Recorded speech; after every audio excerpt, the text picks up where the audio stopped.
শুভ দুপুর বন্ধুরা। তো আজকে উপোস করেছি মঙ্গলচণ্ডীর। তো মঙ্গলচণ্ডী পুজো করলে তো ভাত খেতে হয় না, রুটি লুচি। তো লুচি করেছি, আর এমনি করেছি লাউ দিয়ে কলাইয়ের ডাল, আলু পোস্ত, ভেন্ডি ভাজা। তো আমি এখন ছেলে মেয়ে সবাই খাওয়া দাওয়া দিয়ে আমি খেতে বসেছি। এই যে নিয়েছি লুচি, ডাল আর পোস্ত। আমি ভেন্ডি ভাজা অত পছন্দ করি না, তো ভেন্ডি ভাজা নিয়ে নিই। তো এখন এটা আমি খাবো। তো এই যে এখন খাবো এটা।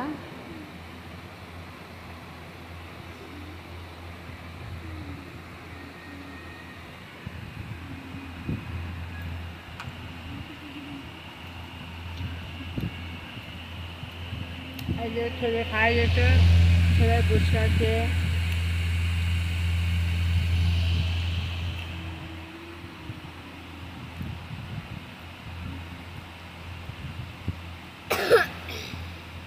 খাবি নাকি?